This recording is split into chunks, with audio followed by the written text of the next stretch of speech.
Assalamualaikum warahmatullahi wabarakatuh. Perkenalkan, nama saya Sahwa Septia dari kelas 11 Perhotelan 2, nomor absen 31. Di sini saya akan membahas tentang bab 1 unit 3, peluang dan tantangan penerapan Pancasila dalam kehidupan global.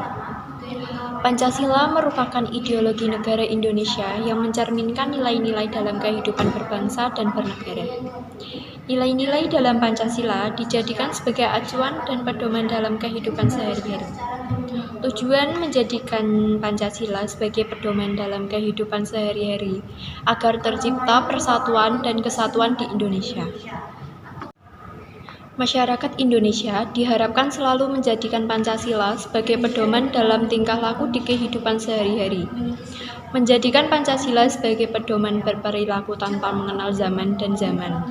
Di era globalisasi dan digital saat ini, muncul peluang dan tantangan tersendiri dalam penerapan Pancasila.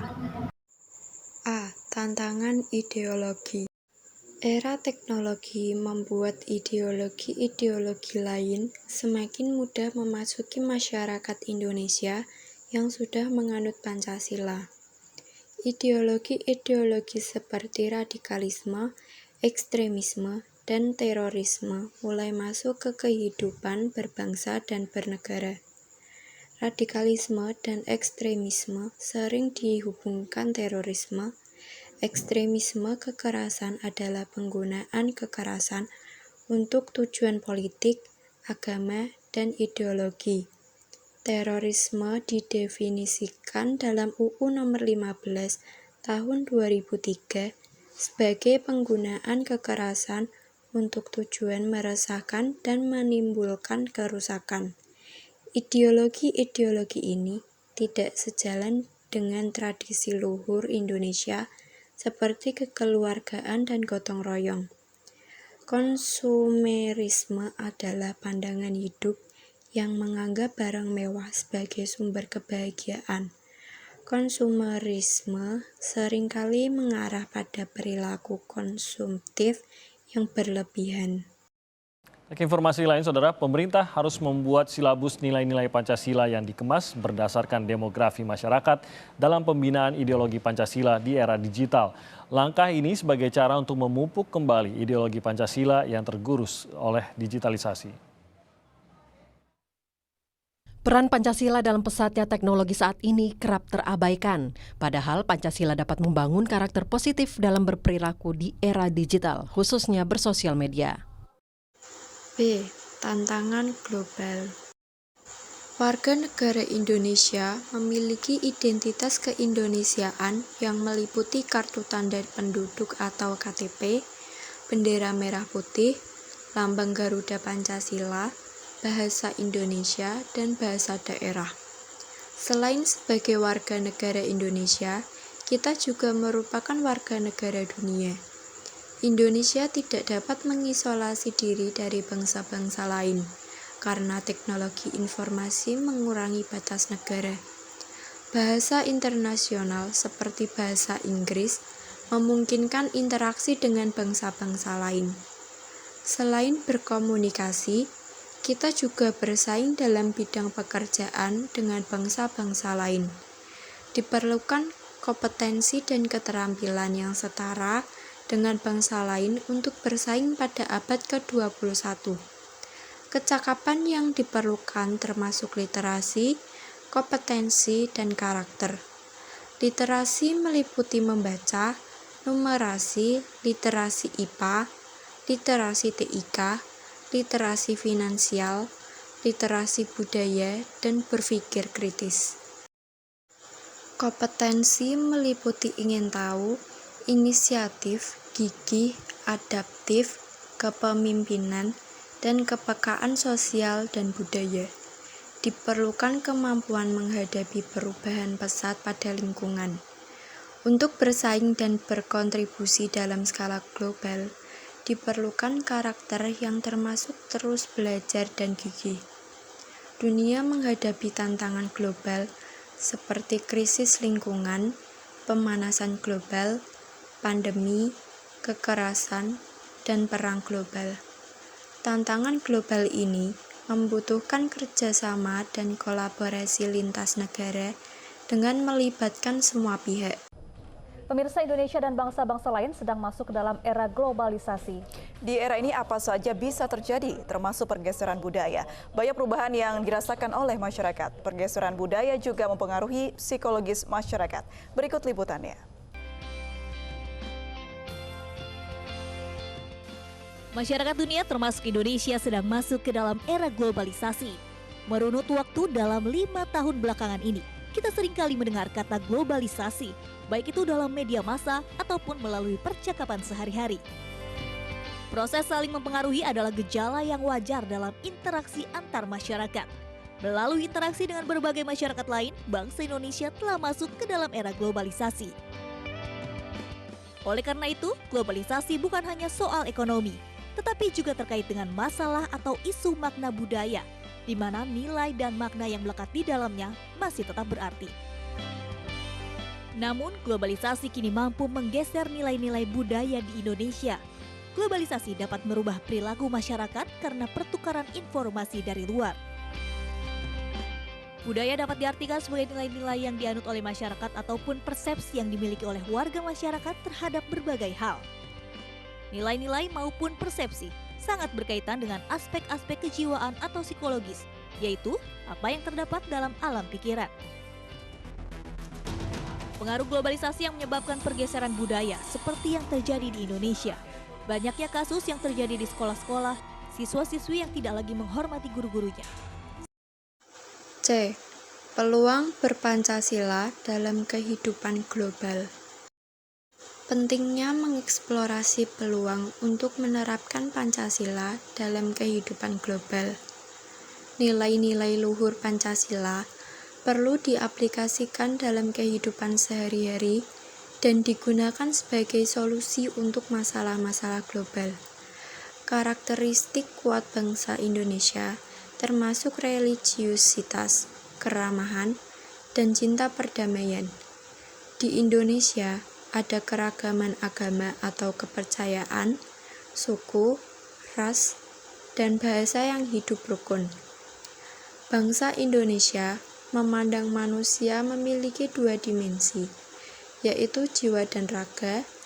Keseimbangan antara keduanya ditekankan. Kekayaan tradisi dan spiritualitas tinggi membantu mempersatukan bangsa Indonesia dan berkontribusi pada perdamaian global. Pelestarian budaya lokal adalah benteng terhadap masuknya budaya asing. Persatuan Masyarakat Budaya Nasional Indonesia atau Permadani dituntut sebagai pelopor dalam membentengi masuknya budaya asing yang tidak sesuai dengan budaya Indonesia. Ditemui di sela-sela Musyawarah Besar ke-8 Permadani tahun 2020 di Kota Semarang, Ketua Panitia Musyawarah Besar Permadani Antonius Suparyatun menegaskan, keberadaan Permadani sangat penting sebagai bentuk menguri-uri budaya tanah air agar terjaga kelestariannya di tengah terpaan budaya asing yang masuk ke Indonesia. Anggota Permadani diharapkan bisa sebagai pelopor untuk membentengi budaya barat yang tidak sesuai dengan budaya bangsa Indonesia. Permadani bisa mengajak masyarakat, baik itu pelaku seni, budaya, atau elemen masyarakat lainnya untuk selalu waspada terhadap budaya asing yang biasanya digemari anak muda. D. Pancasila sebagai kekuatan.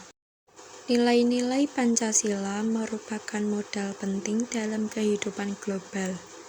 Sila pertama, nilai ketuhanan, mencegah bangsa Indonesia terjebak dalam materialisme dan membentuk akhlak yang mulia terhadap sesama, alam semesta, dan sebagai warga negara.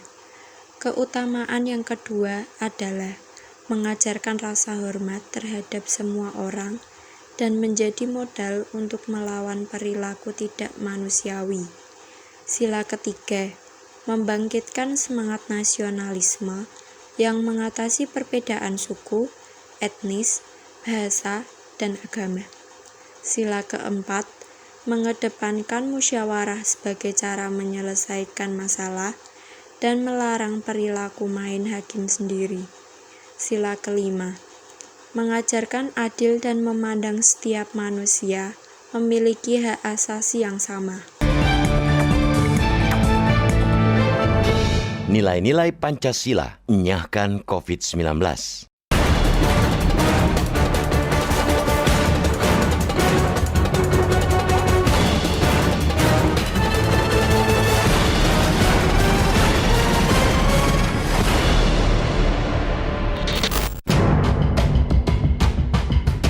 Hidup dan tumbuh kembang di tanah air tidak lepas dari tuntunan ideologi yang telah disepakati bersama sejak bangsa ini berdiri. Pancasila hadir sebagai perekat bangsa Indonesia yang beragam.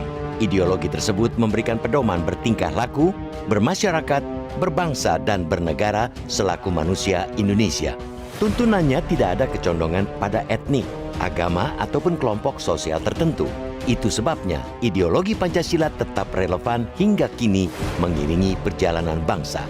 Sayangnya, cara pandang terhadap Pancasila yang tidak membeda-bedakan latar belakang sosial budaya ini mulai luntur.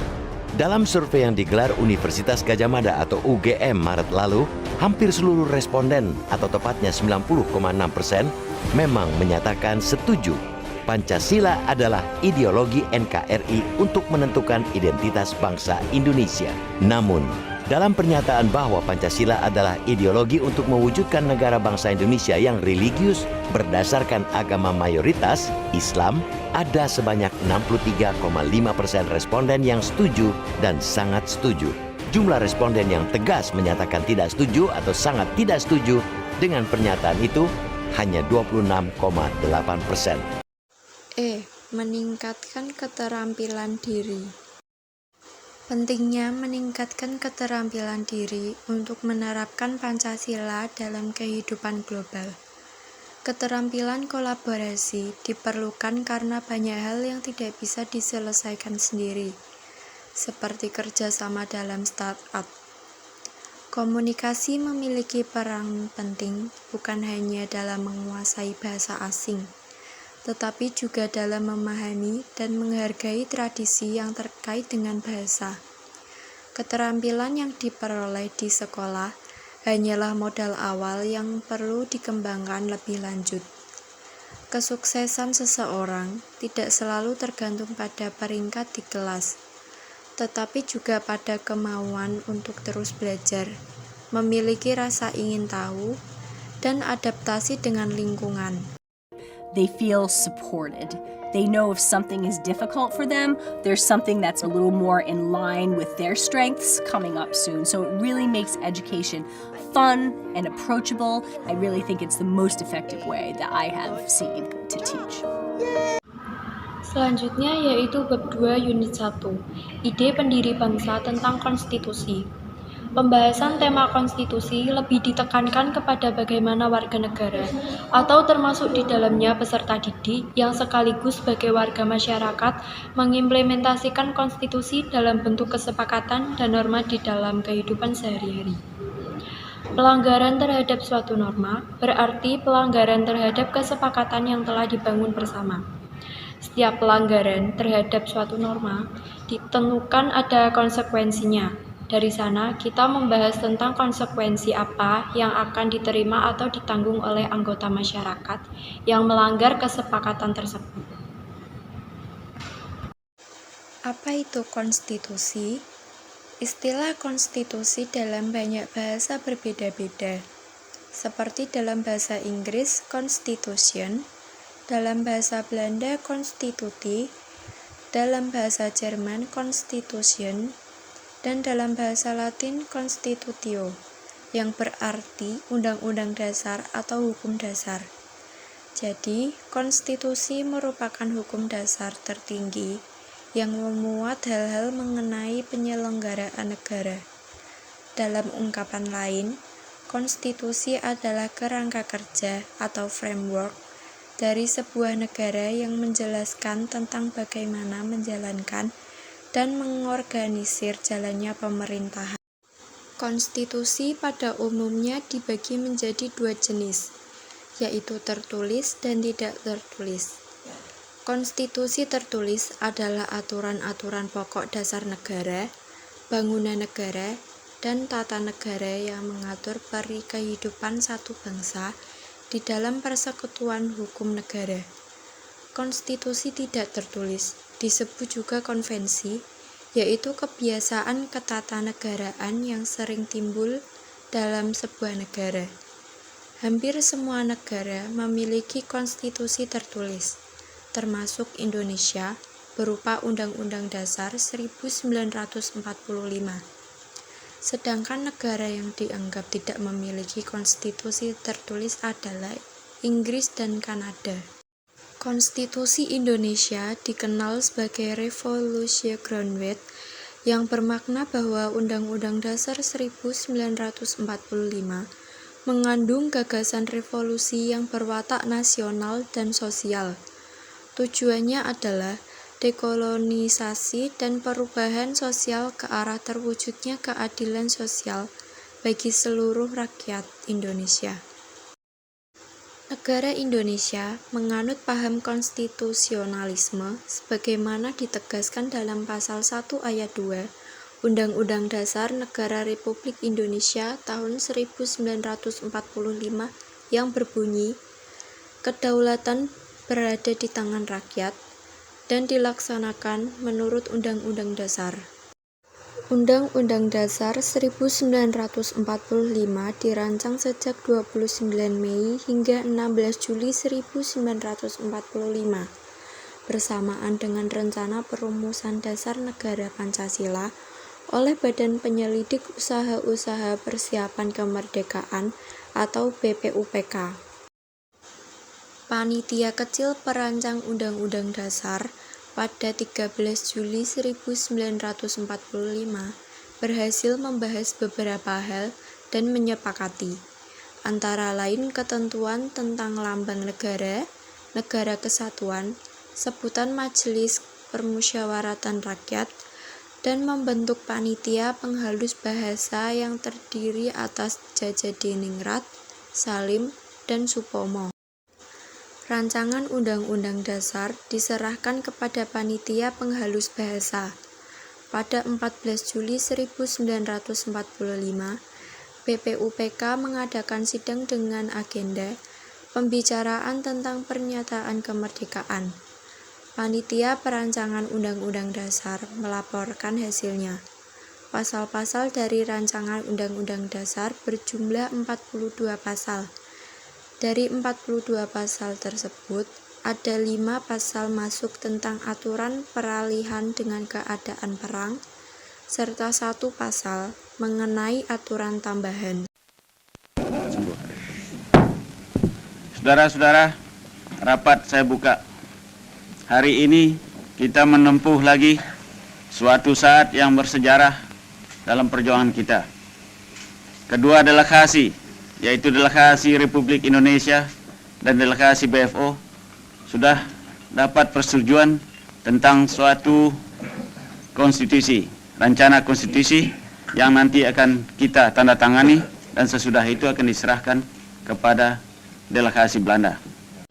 Sekian paparan materi dari saya. Apabila ada kesalahan kata pada saat menjelaskan materi, saya mohon maaf dan terima kasih. Wassalamualaikum warahmatullahi wabarakatuh.